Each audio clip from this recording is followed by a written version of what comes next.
Psycho lover प्यार या पागलपन एपिसोड 83।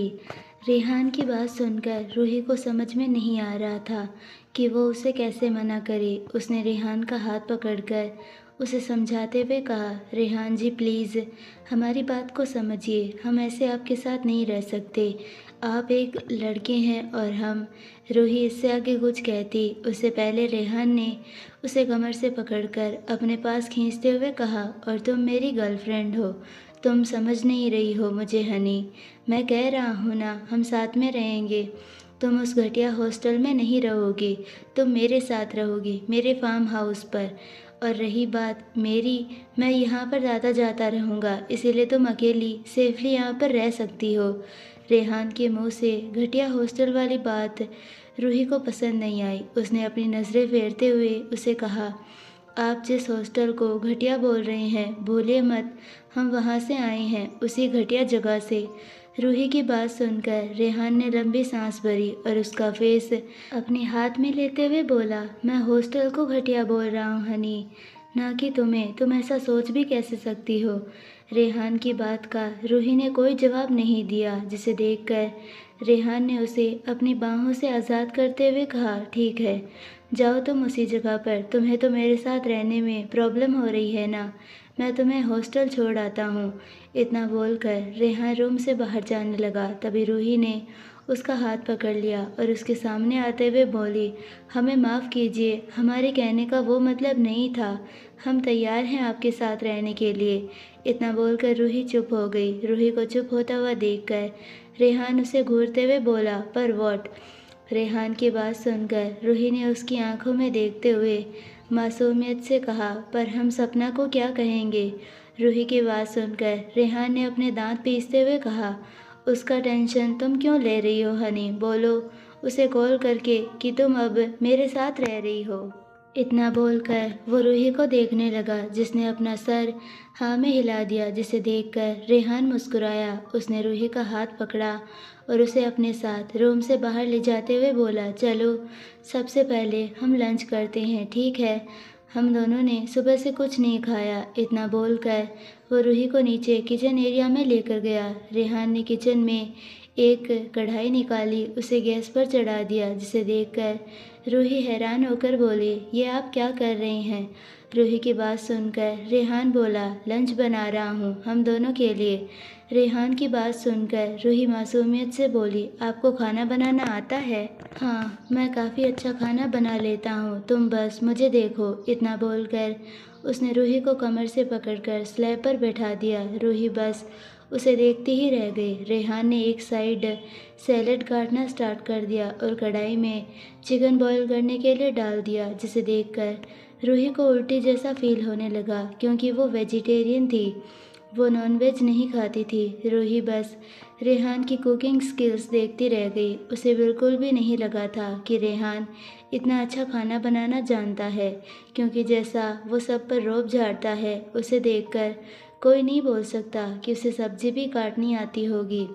रेहान के फार्म हाउस पर कोई सर्वेंट नहीं था, इसीलिए वो खुद ही अपना काम करता था। सिवाय सफाई के उसके लिए सर्वेंट आते थे हर संडे फार्म हाउस पर, नहीं तो अपना सारा काम रेहान ही करता था, स्पेशली खाना बनाना। थोड़ी ही देर में उसने लंच रेडी किया और फोक से चिकन का बाइट लेकर रूही के मुंह के पास किया, जिसे देखकर रूही ने हनी ब्राउन आंखें बड़ी हो गई। रूही ने फटाक से अपने मुंह पर अपना हाथ रखते हुए कहा, नहीं, हम ये नहीं खा सकते, हम मांस नहीं खाते। रूही की बात सुनकर रेहान हैरान होकर बोला, व्हाट, तुम वेजिटेरियन हो, तो तुमने पहले क्यों नहीं कहा, मैं चिकन नहीं बनाता।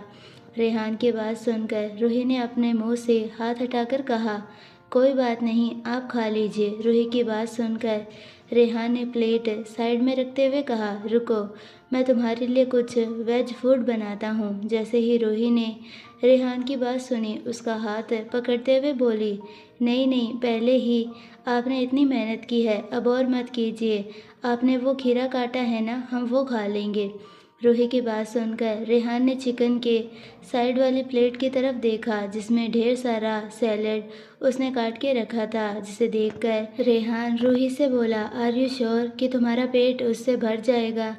रेहान की बात सुनकर रूही मुस्कुराकर बोली, हाँ, हमारे गांव में भी ये सालन हम खाते थे जब हम हमारे दादा के साथ खेत में जाते थे।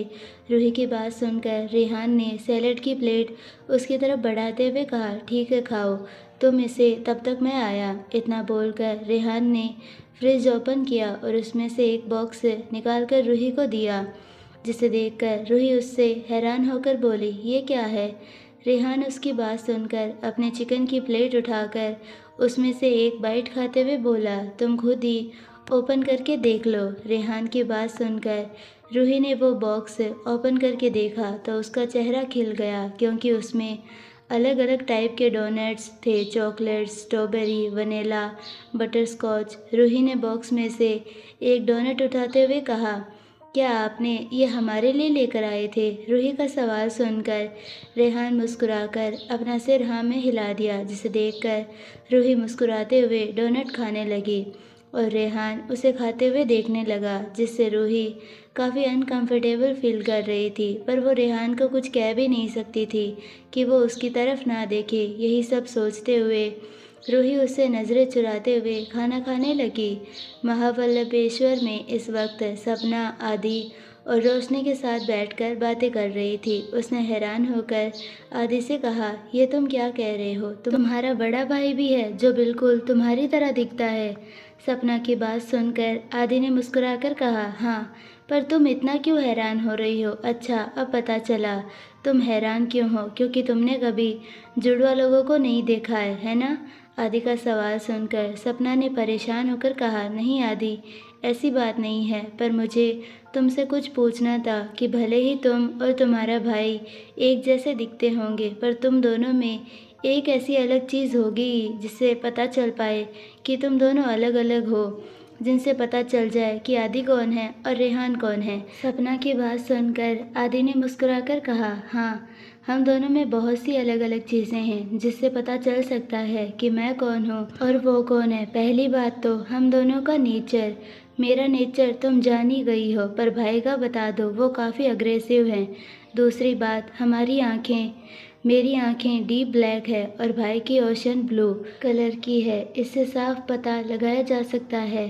पर ये सब तुम मुझसे क्यों पूछ रही हो? क्या तुम मेरे भाई से मिली हो या फिर मिलना चाहती हो? जैसे ही सपना ने आदि की सारी बातें सुनी, वो सोच में पड़ गई कि जब वो रेहान से पुलिस स्टेशन में मिली, रेहान ने उसके साथ कैसे बातें की थी और आज भी उसने गौर से उसकी नीली आंखों को देखा था, जिससे उसे पता चल गया कि आज सुबह जिससे वो मिली थी वो आदि नहीं रेहान था, और इतने दिनों से रूही और वो जिसे रेहान समझ रही थी वो असल में उसका भाई आदि था।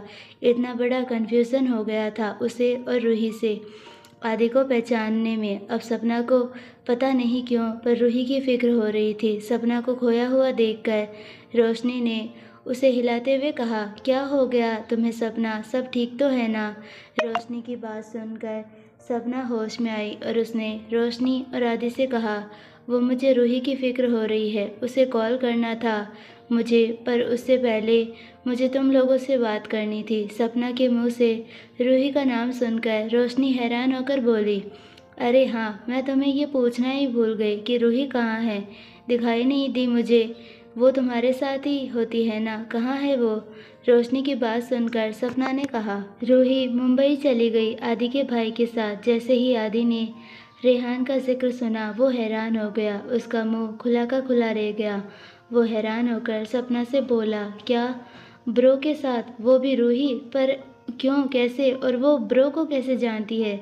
आदि की बात सुनकर सपना ने गहरी सांस भरते हुए कहा, बहुत लंबी स्टोरी है आदि, मैं क्या बताऊं तुम्हें। तुम्हारा भाई मेरी दोस्त के पीछे पड़ा है, उसे अपने पास रखना चाहता है ज़बरदस्ती से, जिसकी वजह से रूही को काफ़ी तकलीफ़ हो रही है और उस तकलीफ़ का ज़िम्मेदार सिर्फ़ और सिर्फ तुम्हारा भाई है। जैसे ही आदि ने सपना की बात सुनी वो फ्रीज़ हो गया, उसे यकीन नहीं हो रहा था सपना की बातों पर। उसने सपना से कहा, ब्रो रूही के पीछे पड़े हैं? क्यों ब्रो, तो ऐसे नहीं है, वो आज तक किसी लड़की के पीछे नहीं पड़े। मुझे तो यकीन ही नहीं हो रहा, मुझे ब्रो से बात करनी होगी। आदि की बात सुनकर सपना ने कहा, यकीन करना होगा आदि, मैं सच कह रही हूँ, तुम्हारा भाई रूही को चाहता है, उसे अपना बनाना चाहता है, इसीलिए ये सब कर रहा है। सपना की बात सुनकर आदि परेशान होकर रेहान को कॉल लगाने लगा, पर उसका कॉल स्विच ऑफ आ रहा था, जिससे वो परेशान हो गया था। इसीलिए उसने सपना को रूही को कॉल लगाने को कहा, तो सपना ने रूही को कॉल लगाया, पर उसके फ़ोन के रिंग बजकर भी कॉल उठा नहीं रही थी। सपना ने कितनी बार कॉल ट्राई किया, पर हर बार उसका कॉल लंबे रिंग बजने के बाद बंद हो जाता था, जिसे देखकर आदि टेंशन में आ गया था। उसे रूही की फ़िक्र हो रही थी, क्योंकि वो रेहान के साथ थी और आदि अपने भाई रेहान को अच्छे से जानता था कि वो कैसा है। उसके साथ कोई लड़की रह भी नहीं सकती, तो रूही कैसे उसके साथ रह सकती है? ये काफ़ी परेशान करने वाली बात थी उसके लिए।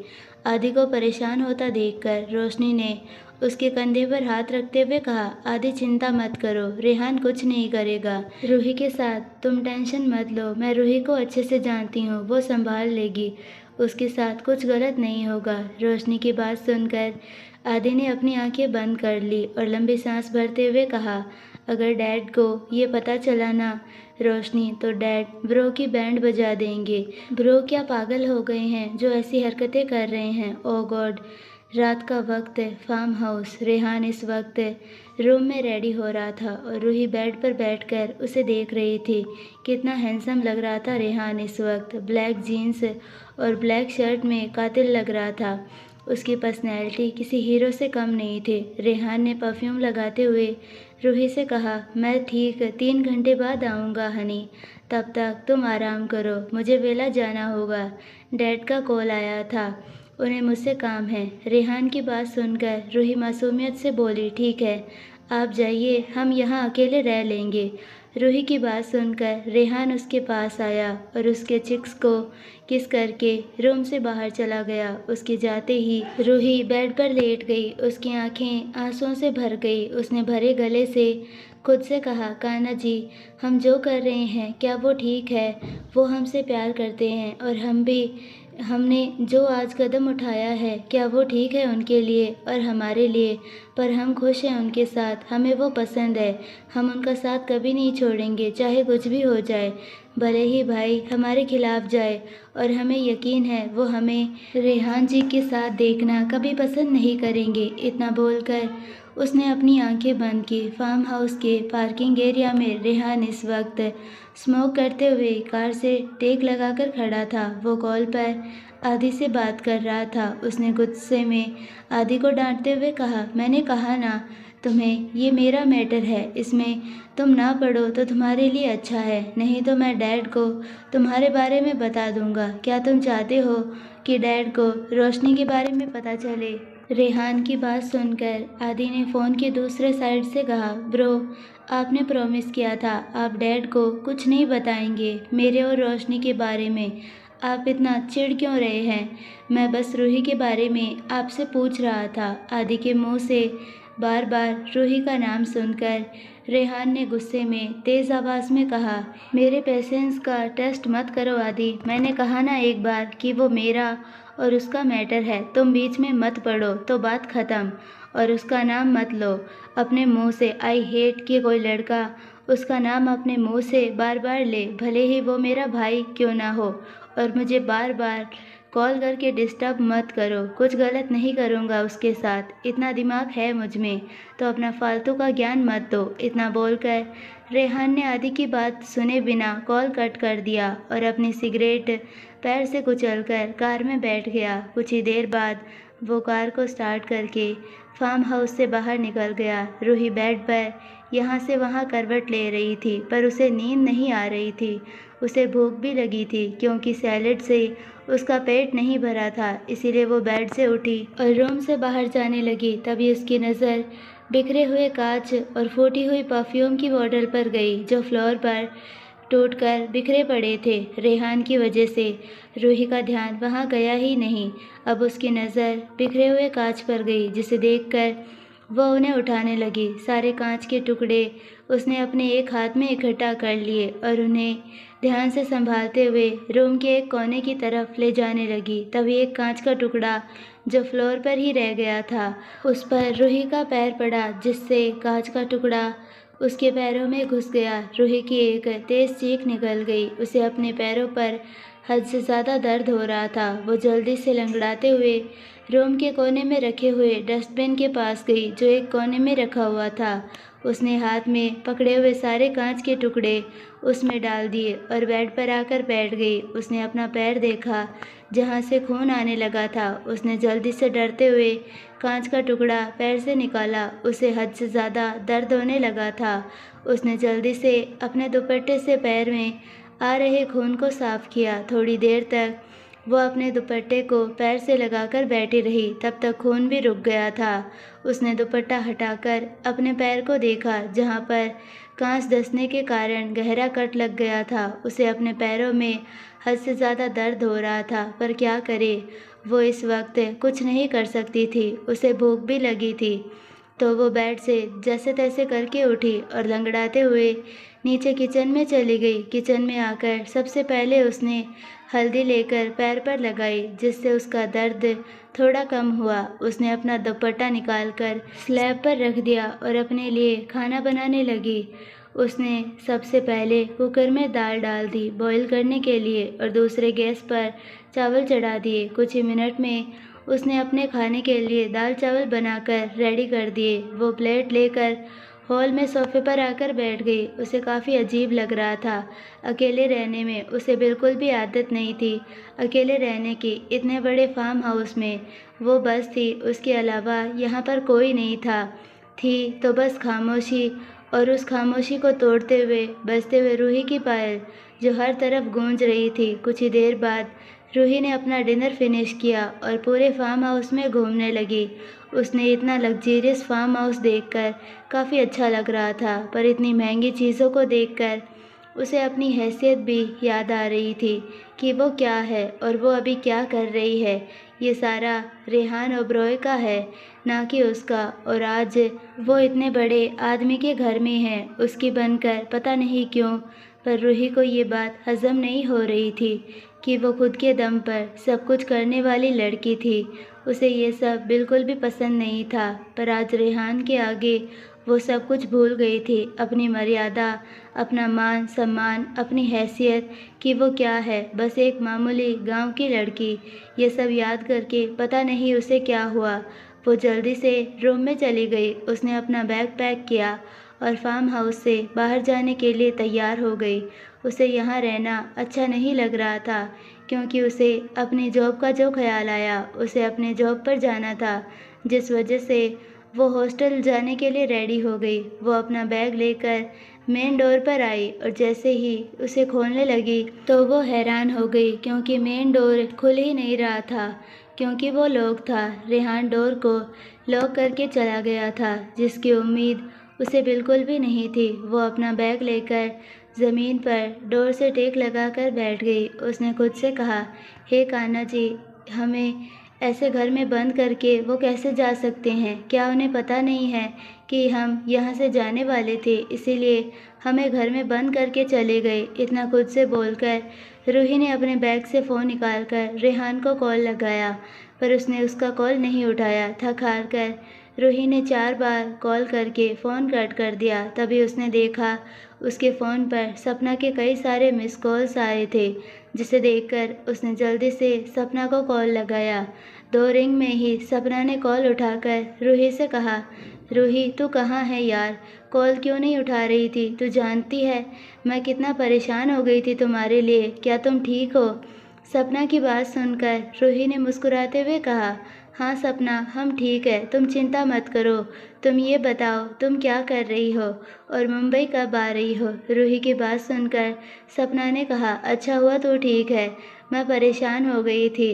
मैं मुंबई ठीक 3 दिन बाद आऊँगी। अभी हम घूमने जा रहे हैं। क्या रेहान ने कुछ किया तुम्हारे साथ? सपना का सवाल सुनकर रूही बोली, नहीं नहीं सपना, उन्होंने कुछ नहीं किया हमारे साथ, सब ठीक है। अभी हम उन्हीं के फार्म हाउस पर है, वो बाहर गए हैं। रूही की बात सुनकर सपना ने कहा, बाहर गए हैं और तुम अकेली हो फार्म हाउस पर? सपना की बात सुनकर रूही ने कहा, हाँ हम अकेले हैं, वो हमें जॉब पर जाना था, पर वो दरवाज़ा लॉक करके चले गए हैं। हमसे दरवाज़ा नहीं खुल रहा है। हमें देर हो रही है जॉब पर जाने के लिए और ऊपर से उनका फ़ोन भी नहीं लग रहा। रूही की बात सुनकर सपना हैरान होकर बोली, क्या तुम्हें वो लॉक करके गया है? क्या वो पागल हो गया है? वो ऐसे कैसे तुम्हें अकेले छोड़कर जा सकता है, वो भी घर में लॉक करके? मुझे समझ में नहीं आ रहा रूही, तुम उससे दूर रहो, मुझे वो ठीक नहीं लगता है इंसान। सपना की बात सुनकर रूही को तकलीफ़ हुई क्योंकि वो रेहान के बारे में भला बुरा बोल रही थी जो उसे बिल्कुल भी पसंद नहीं आ रहा था। उसने सपना को शांत करते हुए उसकी और रेहान के बीच में जो कुछ भी हुआ वो सब उसने सपना को बता दिया, जिसे सुनकर सपना हैरान होकर बोली, मुझे यकीन नहीं हो रहा है कि वो तुमसे प्यार करता है और तुम कब से उसे प्यार करने लगी? हाँ, मुझे कानो कान खबर भी नहीं लगने दी तुमने। रूही, क्या वही लड़का बचा था इस दुनिया में जिससे तुम इश्क लड़ाकर बैठ गई हो? सपना की बात सुनकर रूही ने कहा, सपना ऐसा मत बोलो, प्यार कब कहाँ किसी के साथ भी हो जाता है, इसे हम तय करके तो नहीं कर सकते हैं ना। रूही की बात सुनकर सपना ने कहा, पर रूही तुम जानती हो ना उसे, वो कितना गुस्से वाला इंसान है, कितना सनकी है, कितना बुरा किया है उसने तुम्हारे साथ। हमने बस उनकी अच्छाई देखी है सपना, बुरा ही नहीं। उनका हमारे लिए प्यार पहले दिन से, उन्होंने हमारी मदद की है, तब से हम दोनों का रिश्ता कान्हा जी ने जोड़ दिया था। इसीलिए तो बिना मिले भी हम उनसे मिल जाते थे, क्योंकि कान्हा जी भी यही चाहते हैं कि हम उनकी ज़िंदगी में आ जाएं। इसीलिए तो हर मोड़ पर हमारे सामने आ जाते हैं, क्योंकि उन्हें लाने वाले भी हमारे कान्हा जी हैं जिसे हम मानते हैं। रूही की बात सुनकर सपना ने कुछ नहीं कहा, क्योंकि रूही जो कह रही थी वो सच ही तो था। उनकी मुलाकात, रेहान का बार बार उससे टकराना, ये सब शायद रूही के कान्हा जी ने उसके लिए किया है। ऐसे ही थोड़ी देर से सपना से बात करने के बाद रूही ने फ़ोन कट कर दिया और अपना बैग लेकर रूम में वापस चली गई। उसने फिर से एक बार रेहान को कॉल लगाया जो अभी स्विच ऑफ आ रहा था, जिसे देखकर रूही उदास हो गई। अब तक रात के 11 बज गए थे, अभी तक रेहान फार्म हाउस नहीं आया था। रूही कुछ देर में टहलने लगी। ज़्यादा चलने से उसका पैर भी दर्द कर रहा था, इसीलिए वो बेड पर आकर लेट गई और लेटते ही वो नींद के आगोश में चली गई। दूसरी तरफ इस वक्त स्टडी रूम में रुद्र रेहान के साथ सोफे पर बैठा हुआ था। रुद्र ने सर्द आवाज़ में रेहान से कहा, क्या मैं पूछ सकता हूँ फ्रांस से सीधा इंडिया आने की क्या वजह थी कि इतना जल्दी आ गए तुम? रेहान, जो किसी गहरी सोच में डूबा हुआ था, वो रुद्र की बात सुनकर बोला, क्योंकि मेरा काम फिनिश हो गया था डैड, इसीलिए मैं इंडिया वापस आ गया, सिंपल। रेहान की बात सुनकर रुद्र को हजम नहीं हुई। उसने फिर एक सवाल रेहान से पूछा, अगर तुम इंडिया आ गए थे तो तुम मुंबई क्यों नहीं आ गए? घर पर सीधा तुम महावल्लभेश्वर क्यों चले गए? रुद्र की बात सुनकर रेहान ने कस के अपनी आंखें बंद करते हुए कहा, डैड, आप कब से मॉम की तरह मेरी छानबीन करने लगे? नज़र रख रहे हो क्या मुझ पर, जो मुझसे ऐसे सवाल कर रहे हो? रेहान की बात सुनकर आदि ने शातिर स्माइल करते हुए कहा, नहीं बेटा, ऐसा नहीं है, वो तुम्हारे रास्ते बदलने लगे, इसीलिए मुझे अपने रास्ते बदलकर दूसरा मोड़ लेना पड़ा, और कुछ नहीं। रुद्र की बात सुनकर रेहान के हाथों की मुट्ठियां कस गई। उसने रुद्र से कहा, क्या यही पूछना था आपको? इसीलिए बुलाया है आपने मुझे यहाँ?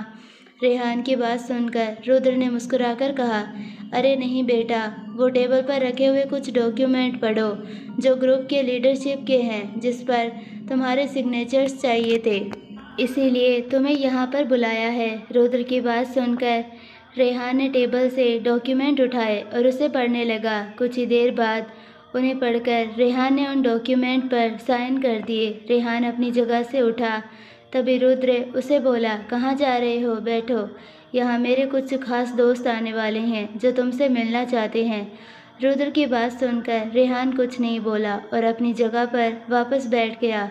फार्म हाउस, रात के 12 बजे। देर रात रेहान फार्म हाउस लौटा। उसने अपनी कार पार्क की और सीधा फार्म हाउस के अंदर चला गया। उसने यहाँ वहाँ नज़रें घुमाई, उसे रूही कहीं दिखी नहीं, तो वो अपने रूम में चला गया। रूम में आकर उसने देखा जहाँ रूही आराम से बेड पर सो रही थी। रूही को सोता हुआ देखकर रेहान के फेस पर स्माइल आ गई। वो उसके पास आया और उसके पास बैठकर उसे सोते हुए देखकर निहारने लगा।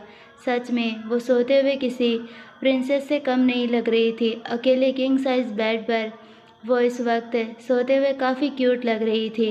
रेहान ने अपना हाथ आगे बढ़ाकर उसके फेस पर आए हुए बालों को अपने हाथ से हटाया। उसके लिप्स पर एक लाइट किस करके दूर हुआ। तभी उसकी नज़र रूही के पैर पर गई जहाँ पर चोट लगी थी और उसने अपने पैर पर रुमाल बांध दिया था, जिसे देखकर रेहान की आईब्रो सिकुड़ गई। उसने रूही का नाजुक पैर पकड़ा और उसके पैर से रुमाल निकाला, जिससे उसका जख्म दिखने लगा, जिसे देखकर रेहान ने अपनी मुट्ठी में उसके रुमाल को कस के पकड़ लिया। उसका फेस सर्द हो गया। उसने एक झटके के साथ रूही का हाथ पकड़कर उसे नींद में ही उठाया।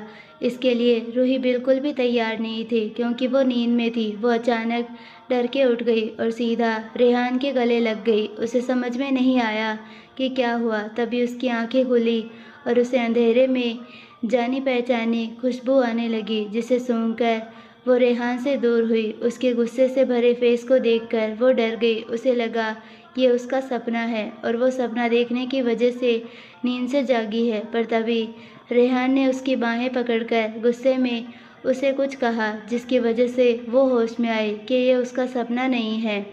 रेहान यहाँ सच में है। ये चोट कैसे लगी तुम्हें हनी? रेहान का सवाल सुनकर रूही ने अपने पैर को देखा, जहाँ से रुमाल हट चुका था।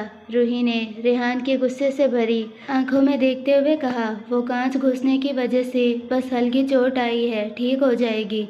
रेहान ने रूही की बात सुनकर कस के अपनी आंखें बंद की और खुद के गुस्से को कंट्रोल करते हुए रूही से बोला, ये कैसे हुआ और कांच कहाँ से आया यहाँ?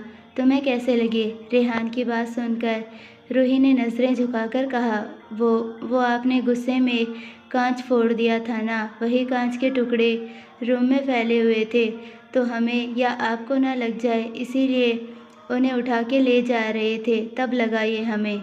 रूही की बात सुनकर रेहान ने कुछ नहीं कहा और उठकर ड्रॉअर से मेडिकल किट निकालकर रूही के पास बैठ गया। उसने अपने शर्ट की स्लीव्स को कोहनी तक फोल्ड किया और धीरे से रूही का नाजुक पैर पकड़ा और उसके पैर के जख्म को क्लीन करके बैंडेज करने लगा। रेहान को खुद की केयर करता हुआ देखकर रूही मुस्कुराई। कुछ ही देर में रेहान ने उसके पैर पर पट्टी कर दी। उसने रूही का हाथ पकड़ा और उसके हाथ पर किस करते हुए बोला, अपना ख्याल रखा करो। मैं नहीं चाहता कि तुम्हें दर्द हो, क्योंकि मेरे अलावा तुम्हें कोई दर्द और दे भी नहीं सकता, ना तुम खुद और ना ही वो मामूली कांच का टुकड़ा। रेहान की बात सुनकर रूही को अच्छा नहीं लगा, पर उसने कुछ नहीं कहा और बेड से उठने लगी। उसे बेड से उठता हुआ देखकर रेहान ने कहा, कहाँ जा रही हो? पैर में लगी है तुम्हारे, बैठे रहो यहीं। रेहान की बात सुनकर रूही ने कहा, हम सोने जा रहे हैं, आप यहाँ सो जाइए, हम वहाँ सोफे पर सो जाएंगे। तो अभी के लिए बस इतना ही। जैसा कि गाइस आप देख सकते हो कि पीछे बहुत ज़्यादा नॉइज़ हो रहा है। मैं 2 दिन से वॉइस ओवर ठीक से नहीं कर पा रही हूँ, तो प्लीज़ इसके लिए माफ़ कर देना। कल से मैं अच्छे से वॉइस ओवर करके वीडियो डालूँगी। तो आई होप आपको ये वाली वीडियो पसंद आई होगी। अगर पसंद आया है तो प्लीज़ वीडियो को लाइक, शेयर और चैनल को सब्सक्राइब ज़रूर कर लेना और बेल आइकन नोटिफिकेशन को ऑल पर सेलेक्ट कर देना, ताकि आने वाली सारी वीडियोज़ की नोटिफिकेशन आपको मिलते रहे। मिलते हैं नेक्स्ट पार्ट में, तब तक के लिए बाय, धन्यवाद।